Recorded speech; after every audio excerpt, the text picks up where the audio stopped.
सी set को लेकर के आपका अप्रोच, क्योंकि ह्यूमैनिटीज बैकग्राउंड हो या साइंस स्ट्रीम के बंदे हो, लगभग बच्चे फेल हो रहे हैं सी सेट में। आपका क्या अप्रोच होना चाहिए 2 महीने के लिए? अगर आप सलाह भी देंगे स्टूडेंट को जो इस बार दे रहे हैं, आप क्या उनको बोलना चाहते हैं और आपका क्या अप्रोच था? वो 2 घंटा बैठना, वो माइंडसेट को काम रखना एंड देन उस वो लॉजिकल ये एप्टीट्यूड यूज करना। So this is what test series was useful for.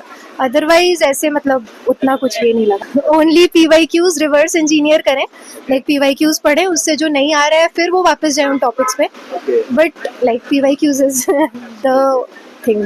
Last message is that पढ़ाई से ज्यादा कंसिस्टेंसी एंड डिसिप्लिन बिल्ड कीजिए। That is what worked for me, I say. Ma'am, आपका नाम और अपना एजुकेशनल बैकग्राउंड? मेरा नाम शोभना धीमती है and I am a BE, bachelors in mechanical engineering, और उसके बाद हम मास्टर्स किए हैं in environment, climate change and sustainability studies TISS Mumbai से, और करेंटली हम टाटा मोटर्स में पोस्टेड है पुणे में। आपका कौन सा अटेम्प्ट था और इंटरव्यू मीडियम किस था? ये मेरा लास्ट अटेम्प्ट था और इंग्लिश मीडियम था।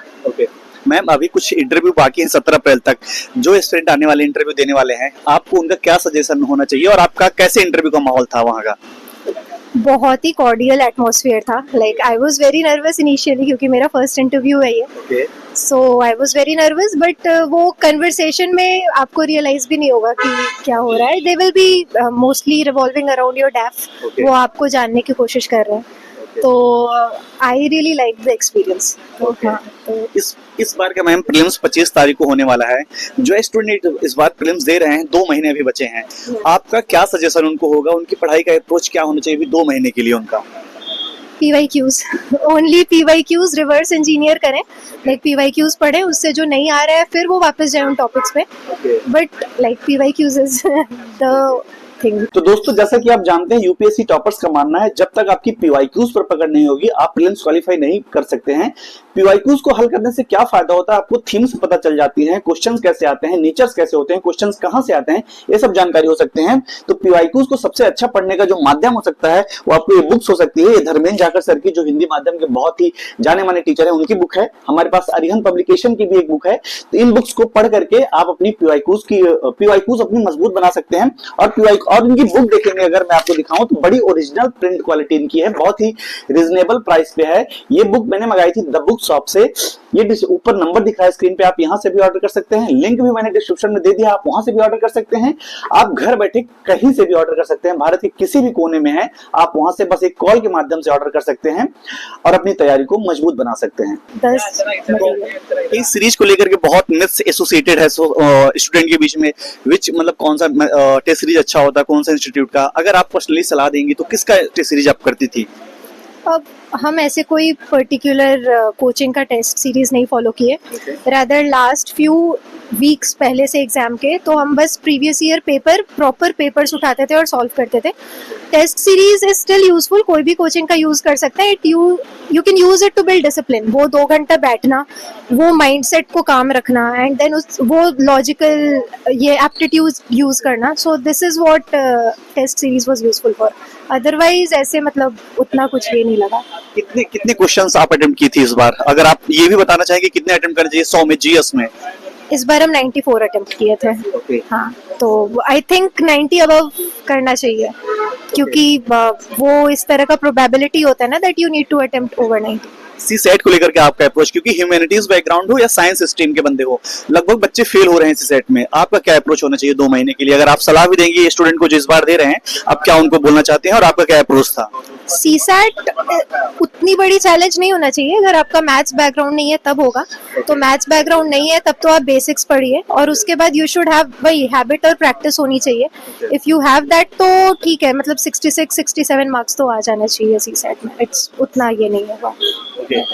कुछ हम मेंस पे बात करेंगे। जैसे मेंस में सबसे ज्यादा क्रूशियल फैक्टर जो होते हैं, आपका ऑप्शनल का पेपर और आपका जीएस का 4th पेपर यानी एथिक्स का और आपका ऑप्शनल, ये आपके मार्क्स गेन कराते हैं। मैं ये नहीं कर रहा हूँ कि जीएस के जो तीनों और पेपर हैं उसको निग्लेक्ट करना चाहिए, पर ये तीनों पेपर में देखा गया मार्क्स ज्यादा अच्छे आते हैं। आपका क्या अप्रोच था इन तीनों का? स्पेशली मैं आपका एथिक्स और आपका एसे पे जरूर अप्रोच जानना चाहूंगा।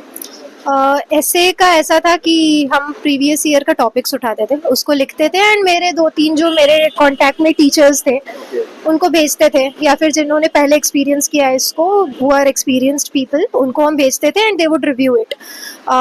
राइटिंग हैबिट होनी चाहिए, और अगर राइटिंग हैबिट नहीं भी है तो भी आप सोशल इश्यूज पे थोड़ा बहुत सोचते रहिए, तो आप ऐसे फ्रेम कर लेंगे इन दैट मोमेंट प्रैक्टिस के बाद।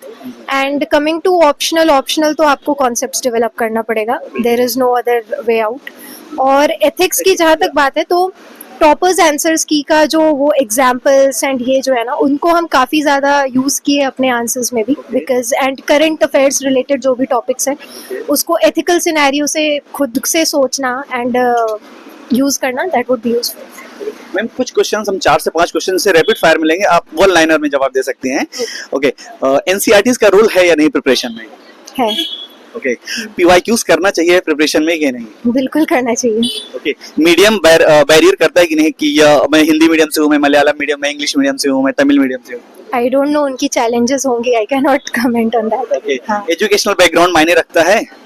नहीं, ओके, नहीं, क्या दिल्ली रह करके यहाँ की तैयारी करना जरूरी है, आप जहाँ से वहाँ से प्रिपरेशन कर सकते हैं?